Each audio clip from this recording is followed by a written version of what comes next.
Hello everyone, I'm CrypticFox and welcome back to Scrap Mechanic. We're going to have just a quick little video today. I have a couple things I want to tackle in my Scrap Mechanic world here. So we've been building out this garage here that I'm keeping my cars inside, and I built these garage doors where you have a switch that you can hit and the garage door opens. But once you're inside the garage, you don't have a way to open up the garage door again, and you also can't close the garage door from inside here. And I want to set up a mechanism that has a simple two-switch input that can let me close the door without using just a single controller. Now, I've seen a couple of designs for this online, and some of them seem a little bit more complicated. So I'm going to try and build out something that's maybe a little bit more simple and really easy to use. And then we can have a switch that can kind of... so you can hit the switch out here and go inside and hit the switch again on this side and we'll close the door and vice versa. So I also want to put a roof on my garage in here, because right now we just have all the sun and rain all falling on my car. Well, maybe not rain so much because it's pretty much always sunny in this world. And then lastly, or maybe firstly I should say, I want to build a lift that will help get me up to the rooftop so that I can more easily build in that roof. So we're going to do just a very quick and simple little lift mechanism here that we can get up to the rooftop with. So I'm going to start off first here with just a little iron block, and we will stick the iron block on the wall, and this will be the anchor point for our lift. We'll stick a bearing on here, and then I'm going to need to put some little control arms. So I'm going to go 1, 2, 3, 4, 5, 6, 7, 8 out that way. And then we'll put a bearing on, and we'll go 8 this way. We'll put another bearing on. And we're just going to crisscross back and forth like this. So it's almost like a scissor lift, but instead of having the a full-on scissoring mechanism, we'll instead just have these like a single arm. You couldn't really do this in real life because nothing would ever really balance out the way that you wanted it to, and it couldn't handle excess weights. But this works perfectly fine in this scenario anyway. And we're going to need we'll put a control system here. Actually, I'm going to put this one flat so I can sit it underneath the lift. And then once I connect this little control mechanism to each of the bearings, then they'll straighten up so that they're not all flopped on the ground. Like so. Okay, and then we're going to put a little switch on the wall that we can use to raise and lower the lift. And in here, we're going to need to set the angles for this lift to go up. So I want it to extend up in a way where the platform stays level, and it will push it up so that it's kind of like right flush with the rooftop to make it easy to step off up there. So in here, we're going to go... what direction do I need to start with? So this first one is going to have to go toward the blue side. So we're going to just alternate back and forth, blue, red, blue, red. And in here, we'll say, let's go blue. I'm going to go 50 degrees. Oops. Or 120. Come on. Oh, that's not what I want either.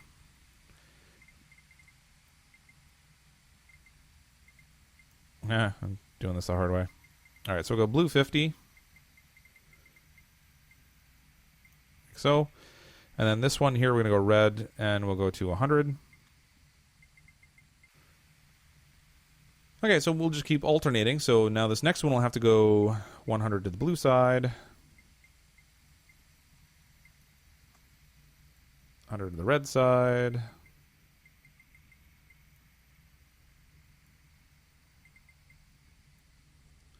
And then lastly, this next one is going to go 50 to the blue.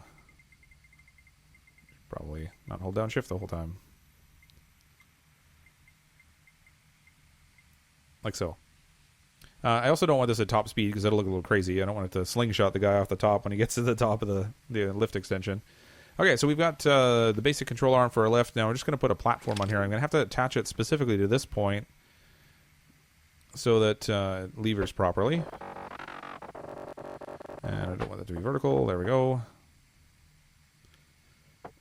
And I'm going to have the control arm way over on this one side. It's not going to be like evenly right in the middle. The switch needs to move. That's a little too close. All right, so we're going to put the switch there. And then I'm going to connect up the switch to a little control mechanism here. And now when we hit the button, let's just test and see how this does height-wise. Whether it extends properly and keeps nice and level. That is just about perfect. Okay, so that actually goes like 1 block above the roof line, but I think that's going to work just fine. It's a pretty good height. It stays nice and level, and everything seems to be working well there. Now, what I want to do is actually put a mechanism on here that will let me control the lift when I'm on the lift itself, but also when I'm not on the lift, in case for some reason I fall off or something. I don't want my lift to be stuck up in the air. So I'm going to put like a little thing on here as like a safety bar, just for fun. Like so, and then we'll set up the 2-switch control system that will let us use 2 different switches to control this one lift.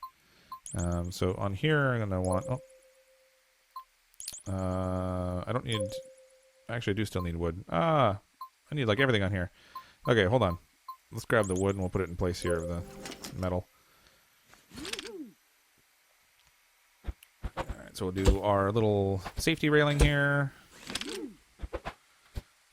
I want to get this lined up so that... There we go. And we'll put a bar over here and a bar here. And then the short pipe in between just to bridge the gap. Alright, so we got like a little safety railing there. Oh, you know what? Maybe it wasn't... it might not have been right over the roof. It could have just been that I had this gap here.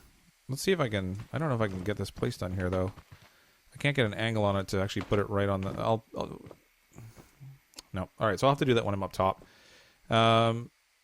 Alright, so we'll put a little pipe here, and then I'm going to stick a little wooden board on top of here that we can use to put our switch on, like so.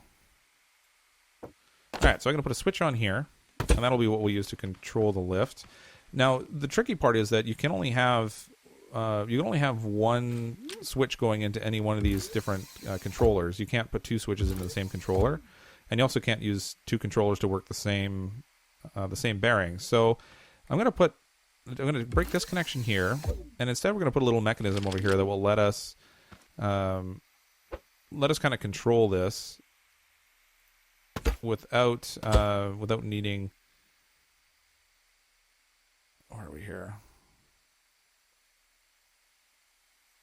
Without needing to have a whole bunch of extra pieces on here. So what we'll do is we're going to put a sensor here, and now the sensor's set up so that when you move in front of it, it will go off. In here, we'll change the settings on the sensor so that it's only looking 1 square ahead of it instead of 10 squares. So that way we're not having to worry about anything else that's out past here.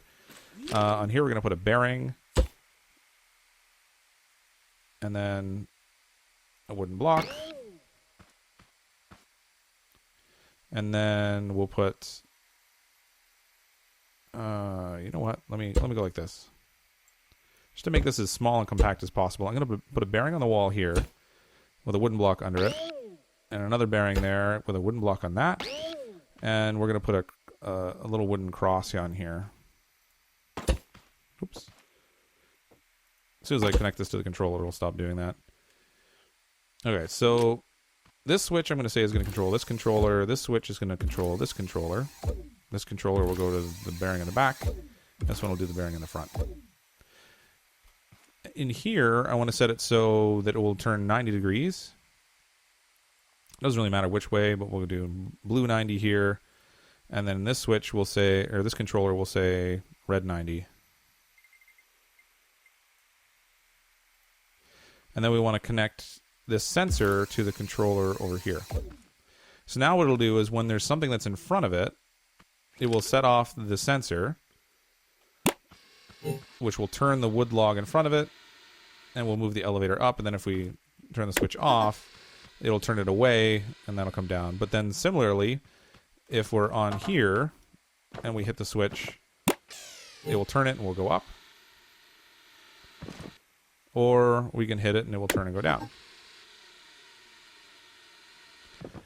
And also, if we hit the switch and we move the elevator up to the top, and then for some reason we should fall off, we can get the elevator back down again by just pushing on the button here.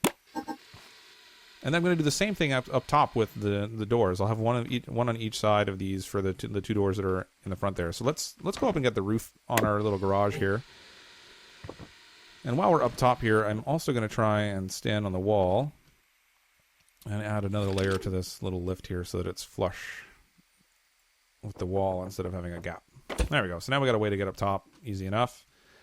And I'm going to need some concrete to make the ceiling in here.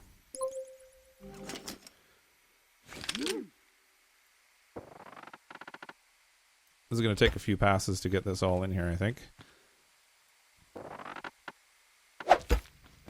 Okay, so we have the whole roof on our garage now.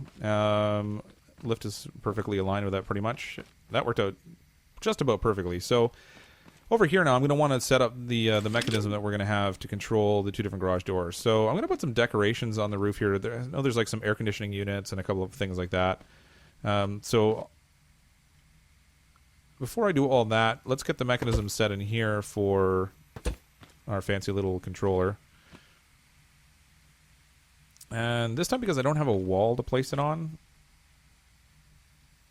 I'm just going to build a little post for it. We'll put a bearing here, and we'll put the sensor here. Change this so it's set for 1.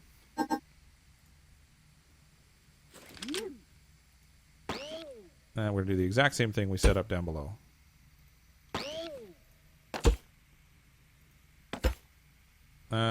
Except it's not quite fitting.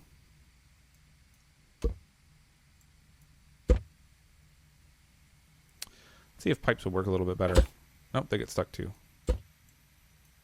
Alright, let's do this slightly differently. Because we have the wall to work with downstairs, fit in a little bit easier, but we can do this really simply as well, just by setting the sensor on here and pointing it this way. And then we can use a bearing on the ground here with a wood block on top. Nope, nope, this can't be directly in line. So bearing here, wood block on top, another bearing on top of that, wood block on there, and we'll make it the same cross pattern. And this time we're going to set the sensor to look at a distance of 2.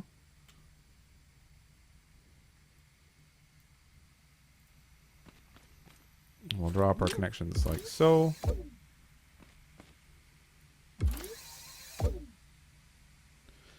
And then we're just going to reproduce this over here. Okay, so I did make one minor change. I do want the default for the door to be closed. So I've set this instead of, I didn't put a block, or I set the T shape rather, so that it's not blocking the sensor right away, and then it won't block until you actually push the button. And then we'll set this to a distance of 2. And that should be pretty much perfect. So we've got both of those set up now to control the doors down below. So now we need to go set up the switches.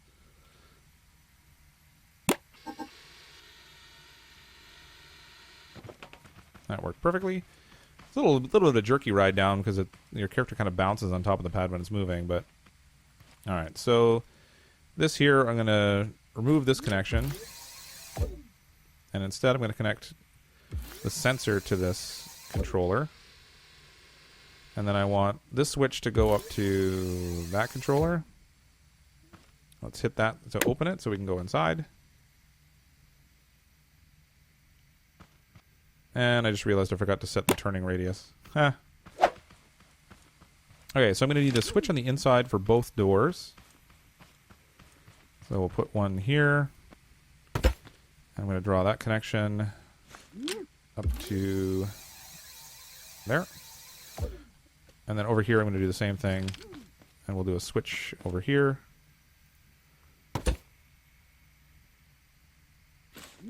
I'll draw a connection up to this one. And then for this switch here, on the outside, I'm going to break that connection. And I'm going to instead send it up here to that controller. This sensor is going to come down here to this controller. And it should be ready to go.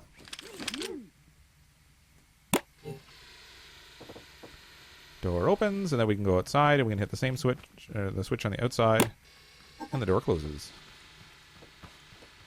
Same thing will work over here. So we open the door from the outside. On the inside, we can close it. And then I can open it again. And everything seems to be working perfectly. So I'm going to call it a wrap for this video. I've pretty much tackled everything I wanted to. I'm going to add some decorations to the garage to make it look a little bit more realistic. Right now, it's just kind of a big brick of cement.